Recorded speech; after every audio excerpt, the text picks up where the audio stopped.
नमस्कार, मैं हूं हरिकेश कुमार सिंह और आप देख रहे हैं राजपथ टीवी। इस समय राजपथ समाजवादी पार्टी के गढ़ यानी इटावा में पहुंचा हुआ है और हमारे साथ इस समय मौजूद हैं इटावा के जिला पंचायत अध्यक्ष अभिषेक यादव जी, जो बहुत करीब से और बेहद नज़दीक से इस समय समाजवादी पार्टी को देख रहे हैं। इससे पहले कि मैं अखिलेश यादव और शिवपाल यादव की तरफ बढ़ूं, सबसे पहले अभिषेक यादव जी को मैं स्वागत कर रहा हूं। चलिए, बहुत बहुत धन्यवाद आपका, शुक्रिया। महत्वपूर्ण क्वेश्चन, समाजवादी पार्टी को सबसे पहले तो ये बताइए कि 2022 के इलेक्शन के बाद आपका पहुंचने का जो स्तर है वो कहां पर आप देख रहे हैं कि कहां तक पहुंचेगा? देखिए, जो स्थितियां जनता के बीच में हम लोग जा रहे हैं और जो जनता का सम्मान, स्नेह और समर्थन क्या हम लोग को मिल रहा है, मुझे लग रहा है कि इस बार अप्रत्याशित परिणाम उत्तर प्रदेश की जनता देने वाली है। और ऐसा भी हो सकता है जो राष्ट्रपति जी कह रहे हैं उनकी बात में सच्चाई हो, उस चीज़ को भी जनता पूरा कर दे।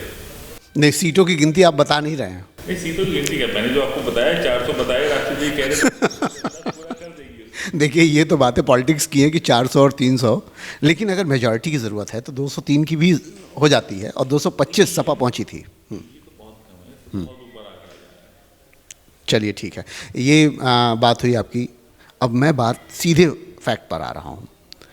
लगातार भारतीय जनता पार्टी हर जगह, हर स्टेज से ये बात बोल रही है और जिसमें थोड़ा सच्चाई भी मानते हैं लोग कि 2012 से 2017 के बीच में समाजवादी पार्टी पर बहुत युवाओं का दबदबा था, बहुत प्रभाव था, सीधे शब्दों में कहें तो गुंडागर्दी थी। आप कैसे देखते हैं? देखिए, समाजवादी पार्टी ने कभी भी इस सब चीज़ का समर्थन नहीं किया है और अगर किसी ने किया है तो उसके हम लोग हमेशा खिलाफ हैं। 12 से 17 के बीच में भी जहाँ कहीं भी ऐसी स्थिति आई हो, अगर कोई गलत व्यक्ति था तो समाजवादी पार्टी के राष्ट्रीय अध्यक्ष जी से लेके कभी उसका सपोर्ट करने का काम हम लोगों ने नहीं किया। लेकिन जो आरोप भारतीय जनता पार्टी के लोग लगा रहे हैं, इसका जवाब खुद राष्ट्रीय अध्यक्ष जी ने लगभग कल भी दे दिया और पिछले 2-3 दिन से लगातार बता रहे हैं कि अगर किसी की मंशा ये है कि समाजवादी पार्टी के साथ आकर गलत काम करना चाहता है, जनता का उत्पीड़न करना चाहता है, तो समाजवादी पार्टी के साथ आने की जरूरत नहीं है। समाजवादी पार्टी अच्छे पढ़े लिखे नौजवान लोगों को आगे बढ़ाएगी, वो समाज को जोड़ने का काम करें, समाज को आगे बढ़ाने का काम करें और समाज के साथ खड़े रहें, उनकी मदद करने का काम करें। इसलिए समाजवादी पार्टी ने इटावा में बहुत ही अच्छे प्रत्याशी उतारे। अखिलेश यादव का बदला बदला चेहरा तो नज़र आ रहा है इस वाले इलेक्शन में, लेकिन मैं ये देख रहा हूँ कि 2016 से ही ये चेहरे में बदलाव दिख रहा था उनके, कि जब उन्होंने एक नेक्सस तोड़ा था और वो नेक्सस जग जाहिर है, उस नेक्सस का प्रभाव इस बार भी उन्होंने हटाया। क्या ये उसी दिशा में काम है? देखिए, अब आपको नजर आ रहा है, लेकिन वो शुरुआत से ऐसे ही नहीं, पर लोगों को देखा पड़ा है वो कभी भी इन सब चीजों को, गलत चीजों को कभी उन्होंने सपोर्ट नहीं किया और 2012 से भी पहले उन्होंने नहीं किया और 2012-17 तक भी नहीं किया। बस लोग अब समझ पा रहे हैं उनको, क्योंकि भारतीय जनता पार्टी ने जो एक वो बबल बना रखा था झूठ का, फरेब का, गमलेबाजी का, वो फूट गया है। अब जनता को बिल्कुल क्लियर दिखने लगा है। जनता समझ गई है भाजपा वाले झूठे हैं, गुमराह करते हैं और राष्ट्रीय अध्यक्ष सबसे बढ़िया, ईमानदार, अच्छे नेता है। अभिषेक, एक बात बताइएगा कि अखिलेश मिलेंगे तो उनसे पूछूंगा ही। पिछला बयान ये था कि जो भी खाना, दाल, चावल सब मिल रहा था भारतीय जनता पार्टी के थ्रू लोगों को, उसमें पहले ये बात आ रही थी कि भाई नौकरी चाहिए, सर्विसेज चाहिए, शिक्षा चाहिए, स्वास्थ्य चाहिए, ये भीख नहीं चाहिए। लेकिन कल ही जो 2 दिन पहले बयान आया कि अब घी भी देंगे साथ में हम उस अनाज के साथ, ये कैसे उनके जहन में आया कि नहीं घी भी चाहिए? देखिए, एक्चुअली बात क्या है कि भाजपा के बहुत सारे लोग जनता के बीच जा रहे हैं और जनता से कह रहे हैं कि हमने आपको नमक दिया है, नमक खिलाया है, अब आपको उसका हक अदा करना है। आप हमारे इटावा सदर विधायक का वीडियो उठा लीजिएगा, वो लोगों को धमका रही, कह रही है कि तुम लोग हमारा विरोध कर रहे हो, हमने तुम्हें नमक दिया है, तुमने फिर वो नमक क्यों खाया, तुमने वो राशन क्यों लिया, तुमने वो गल्ला क्यों लिया। तमाम ऐसे नेता हैं, ये सब बातें जनता के बीच में जाकर जनता को कर रहे हैं। तो अगर इनकी मंशा थी अगर जनता को सुविधा देने की, तो पूरे 5 साल चलाते इस योजना को, लेकिन उन्होंने अभी चुनाव के एंड वक्त पर शुरुआत की और चुनाव के 3 महीने बाद खत्म कर रहे हैं और राष्ट्रीय अध्यक्ष जी की नीयत है कि पूरे 5 साल लोगों को मदद करें और अगर वो नमक से ही काम चलाना चाहते हैं, तो जनता को तो बहुत चीज़ें की ज़रूरत है। आज उन्होंने हर चीज़ में महंगाई, सरसों का तेल कहाँ पहुँचा दिया, तो तेल जनता को मिल जाए क्या बुराई है। हम लोग घी दे दे रहे हैं, क्या बुराई है। हम लोग मिल्क पाउडर दे दे रहे हैं, क्या बुराई है। तो अच्छा है ना, जनता को तो फायदा ही हो रहा है, जनता को मिल रहा है, हम लोग दे रहे हैं उन्हें। जनता को जो जरूरत है उन्हें मिलना चाहिए, ये सरकार की जिम्मेदारी है और सरकार को देना भी चाहिए। ये सरकार की नीयत नहीं थी देने की पूरे 4.5 साल। अब जो चुनाव आ गया तो सरकार लोगों को गुमराह करने के लिए दे रही है, लेकिन जनता तो सब जानती है। अच्छा, अभी एक और सवाल है कि चेहरे की बात आई थी कि जैसे क्या हो रहा था कि अखिलेश यादव भी और योगी आदित्यनाथ भी और केशव मौर्य भी, सभी लोग अपनी अपनी जगह पे ये बोल रहे हैं कि भाई पहले और दूसरे चरण के चुनाव में हम आगे हैं, वो बोल रहे हैं कि हम आगे हैं। तो बात ये हुई कि भाई चेहरा आप देखिए, तो योगी आदित्यनाथ बोल रहे हैं कि, और दिनेश शर्मा जी बोल रहे हैं कि आप देखिए हमारे नेताओं के चेहरे कैसे खिले हुए हैं। तो पीछे बड़ा वो आपके पास अगर आया हो थोड़ी जानकारी मैं इस संदर्भ में इसलिए दे रहा हूँ क्योंकि उसमें हुआ क्या कि जैसे उन्होंने कहा कि हमारे चेहरे खुले हुए हैं, तो सभी जो नेता हैं जो शांत थे एकदम अचानक मुस्कुराए। इस पे बड़ा माहौल भी बना कि सही मायने में क्या वास्तव में भारतीय जनता पार्टी लूज कर रही है। देखिए, सही मायने में बिल्कुल उसका परिणाम खुद ही इनके लोग दे रहे हैं। आज जब भाजपा के लोग प्रचार में जब जनता के बीच जा रहे हैं तो उनकी सभाओं में भीड़ नहीं हो पा रही। हम इटावा के आप उदाहरण लीजिए, परसों मुख्यमंत्री जी इटावा में आए थे, तो इटावा में कितनी संख्या थी वो समझ गए। उसके बाद जाकर किस तरह से फोटोशॉप कर उन्होंने ट्वीट की है, वो पूरा का पूरा वायरल हो गया और लोगों ने सबने उनकी फोटोशॉप को देख लिया, पहचान लिया। उसी तरह से कल मुख्यमंत्री जी भी थे, उनकी सभाओं में सारी कुर्सियाँ खाली पड़ी थी। परसों अमित शाह जी हमारे पड़ोस मौर्या जिले का छल्ला में थे, वहाँ सारी सभाएं में कुर्सियाँ खाली पड़ी थी। आप सोचिए, इतने बड़े बड़े उनके नेता आ रहे हैं, कुर्सियाँ खाली हैं, तो चेहरे को दिखाने के लिए कोशिश कर सकते हैं कि मुस्कुराहट दिलाने की। हकीकत वो समझ रहे हैं कि उत्तर प्रदेश की जनता ने मन बना लिया है और 10 मार्च को उत्तर प्रदेश में परिवर्तन आने वाला है। अच्छा, इटावा में बैठा हूँ तो ये सवाल तो मेरे से छूटेगा नहीं।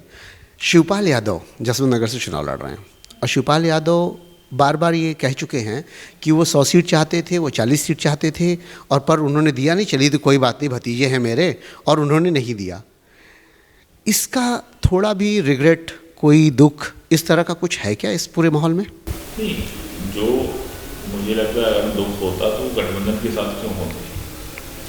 आज तक चाचा साथ में हैं और उनका पूरा सम्मान है, पूरी तरीके से जो भी बात हुई है वो दोनों पार्टी, दोनों दलों के बीच की बात हुई। दोनों दलों ने जो, हाँ, थोड़ा सा आपके लिए अलग क्वेश्चन है ये। हाँ, दोनों दलों ने तय किया होगा, वो तो दोनों दलों के बीच की बात है। तो जो उन्होंने तय किया उसके हिसाब से सारी चीज़ें हुई। उसके बाद जो भी तय हुआ है उससे चाचा लगातार मेहनत कर रहे हैं, जैसा नगर ही कर रहे हैं, साथ में हमारे इटावा भी विचार कर रहे हैं, हमारा जहाँ भी मदद हो सकती है वो कर रहे हैं। और ऐसा कहीं नहीं है कि कोई आपस में मनमुटाव हो या बुरा लग रहा हो, सब मेहनत कर रहे हैं, सब लोग सरकार बनाने। इटावा तो गढ़ है, इटावा गढ़ है, इसलिए मैं इस पर बहुत ज़्यादा चर्चा में नहीं आऊँगा क्योंकि मैं जान रहा हूँ कि यहाँ पर करहल में अभी होता हुआ आ रहा हूँ, मैनपुरी क्षेत्र में घूमता हुआ आ रहा हूँ, तो वो तो काफ़ी इलाका आप लोग हस्तगत कर रहे हैं। लेकिन एक इशू है फिरोज़ाबाद में। फिरोज़ाबाद की 5 विधानसभाओं में लगातार ये बात आ रही है कि 3-2 का रेशियो हो सकता है कि फिर से 4 सीट वापस बीजेपी जीत जाए। इन सब पे कोई निगाह आप लोग की रहती है? देखिए, अब ठीक है, भाजपा के लोग ऐसा कह रहे हों, लोग कह रहे हों, तो मुझे लग रहा है कि फिरोज़ाबाद में बहुत मजबूत स्थिति में समाजवादी पार्टी के सभी प्रत्याशी हैं।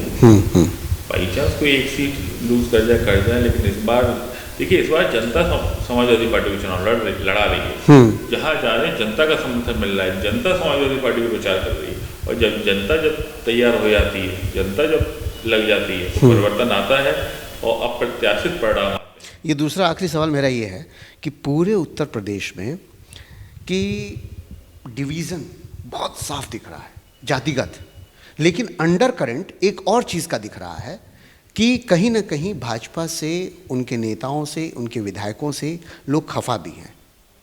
ये जो नाराज़गी है ये सपा के साथ जाएगी या वो जो डिवीज़न है वो काम कर रहा है?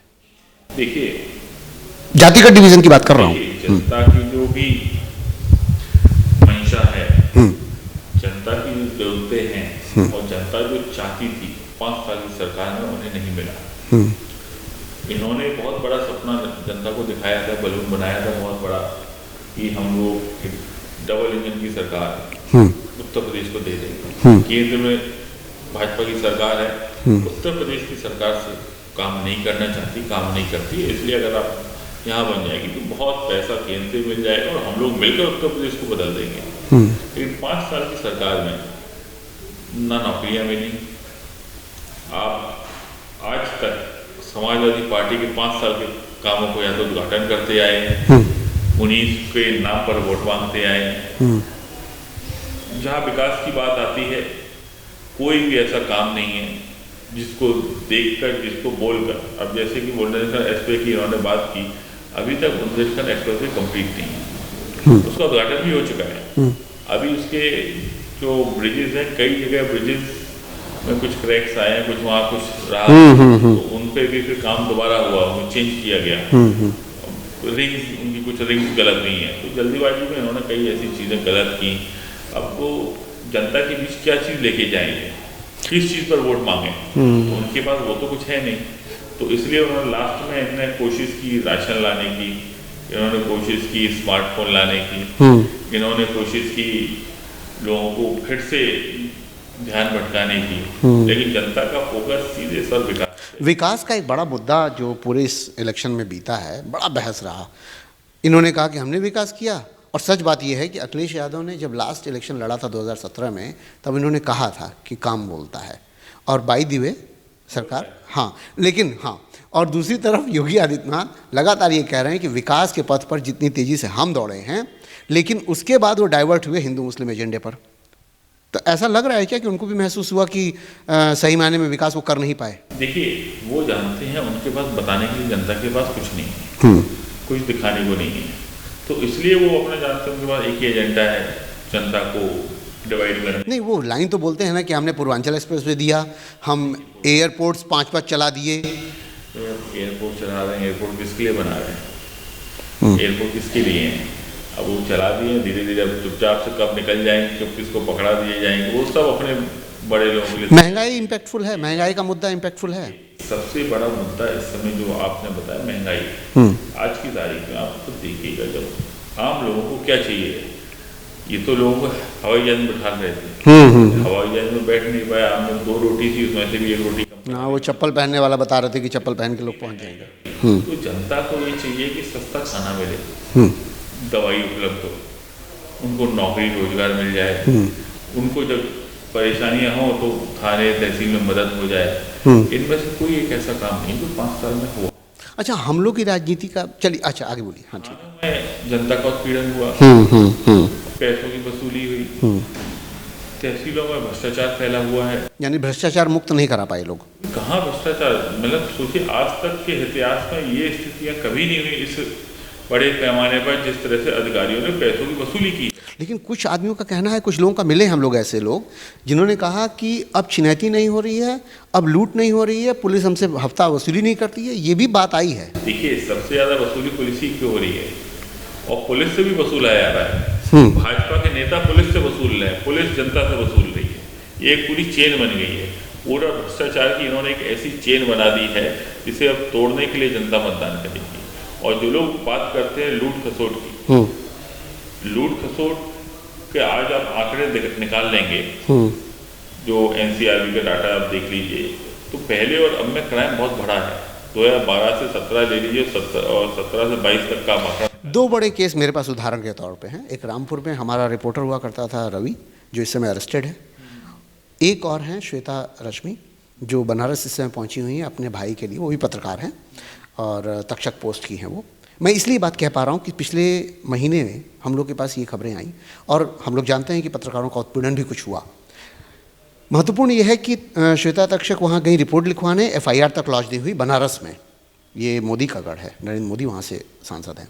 तो ये बहुत महत्वपूर्ण है जानना कि पत्रकारों के खिलाफ जो वो हुआ, और एक प्रॉब्लम आई कि अखिलेश यादव के तमाम ऐसे रैली में पत्रकारों के साथ भी अभद्रता हो रही है।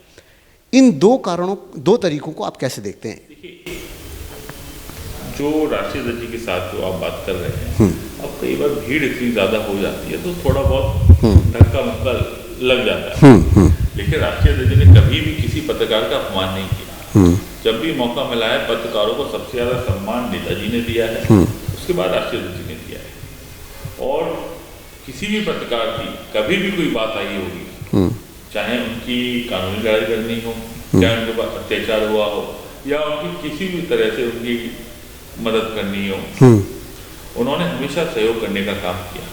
लेकिन वहीं दूसरे भाजपा का जब हुआ है तो लोग डराते हैं, धमकाते हैं, सही पत्रकारिता नहीं करने देते पत्रकारों को।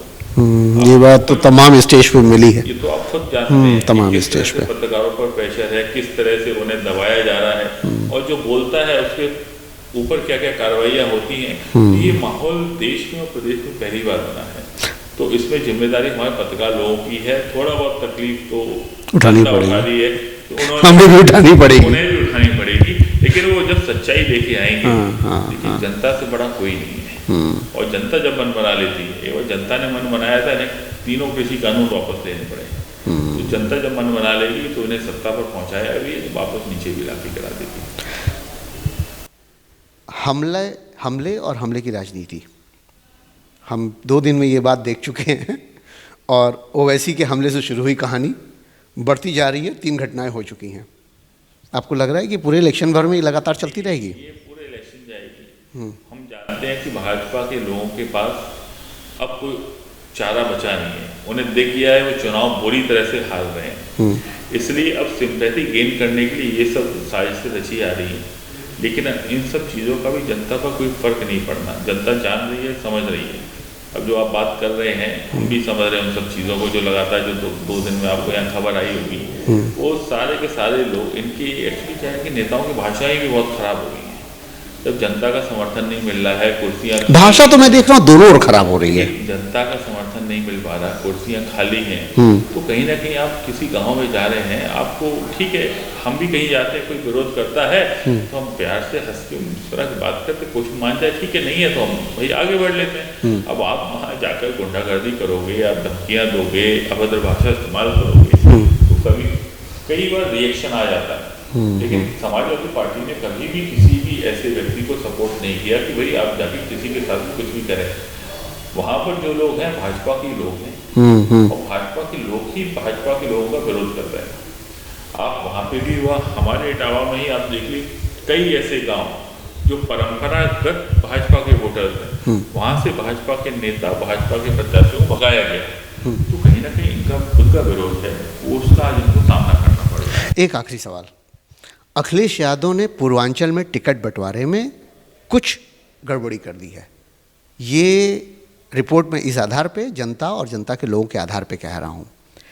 वो जो पूर्वांचल में टिकटों की बंटवारे की स्थिति हुई और जो पश्चिम में हुई, पश्चिमी उत्तर प्रदेश में ये बात आई कि बहुत अच्छा टिकट बंटवारा हुआ और काफ़ी उसका इम्पैक्ट रहेगा, लेकिन जो इम्पैक्ट बन रहा था उस इम्पैक्ट पे डेंट पड़ेगा पूर्वांचल में, क्योंकि टिकट बंटवारे में दिक्कत आई है।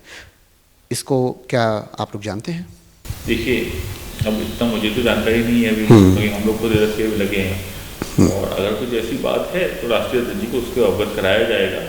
और मुझे लगता है जो भी निर्णय राष्ट्रीय अध्यक्ष जी ले रहे हैं बहुत सोच समझ कर ले रहे हैं, और जो भी अगर निर्णय उन्होंने लिया है तो पार्टी हित में लिया होगा, जनता के हित में लिया होगा, और उत्तर प्रदेश के हित में लिया होगा। तो अगर बात कहीं से आई है तो उनको अवगत कराएंगे, और वो खुद, मुझे पता है राष्ट्रीय अध्यक्ष जो भी निर्णय लेते हैं वो बहुत बेहतर। 2 चीज़ें तो बहुत बेहतर हुई हैं जो सबको दिखी हैं कि परिवारवाद इन्होंने तोड़ दिया, और जो परिवारवाद का मुलम्मा चढ़ा था उसको बीजेपी ने ही कहीं ना कहीं हटा लिया है, क्योंकि अब वो हो नहीं पा रहा है सामने। लेकिन फिर भी एक सवाल अभी ये है कि युवा आप हैं, युवा अखिलेश यादव भी हैं, क्या ये आने वाली पार्टी युवाओं के लिए कुछ अच्छी दिशा, कुछ अच्छी सोच लेकर आने वाली है? हम लोग तो वैसे ही शुरुआत से कहते हैं जब तक युवा आगे बढ़ेगा तभी तो हमारा प्रदेश समाज सब तरक्की करेगा। हाँ, लेकिन युवा ऐसा ना हो कि डाइवर्ट हो जाए उन्माद में।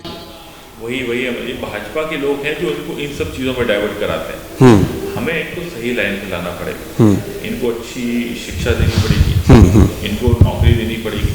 इनको अच्छी शिक्षा मिल जाएगी, नौकरी मिल जाएगी तो अपने आप ही वो सही दिशा में चल जाएगा। और जब वो सही दिशा में जब पढ़ लिख कर आगे बढ़ेगा तो ये भाजपा की जो जितनी भी चीज़ें हैं, ये उन्माद फैलाने की, तोड़ने की, खाई पैदा करने की, सब खत्म हो जाएगी। इसलिए समाजवादी पार्टी सरकार बनेगी तो युवाओं को नौकरी भी मिलेगी, बेहतर शिक्षा भी मिलेगी, और उन्हें आगे बढ़ाने की अवसर भी हम लोग देंगे। आप लोग इसमें हिस्सेदारी करेंगे, अपनी समझ देंगे? बिल्कुल करेंगे। हम लोग हर बहुत सारी तैयारियां हैं, अब आने दीजिए तब पता चलेगा। और सरकार बनने के बाद 10 मार्च के बाद आपको परिवर्तन पूरे उत्तर प्रदेश में दिखेगा। ये समाजवादी पार्टी किस तरह से उत्तर प्रदेश को आगे लेके जाएगी। चलिए, उत्साहित रहिए। बहुत बहुत धन्यवाद और इस बातचीत के लिए। ये हैं अभिषेक यादव जी और इटावा के ज़िला पंचायत अध्यक्ष। महत्वपूर्ण बात ये रही कि सारे सवाल तो जो इनसे पूछे जा सकते थे वो पूछ लिए हैं, जो बाकियों के लिए उनसे बाकियों से पूछेंगे और कोशिश ये करेंगे कि उत्तर प्रदेश में जितने भी सवाल तैर रहे हैं, जहाँ जहाँ जो जो मिलेगा मुझे, मैं कोशिश ये करूँगा कि वो आप तक पहुँचाए जाएँ। धन्यवाद। देखते रहिए राजपथ टीवी, सबसे पहले भारत।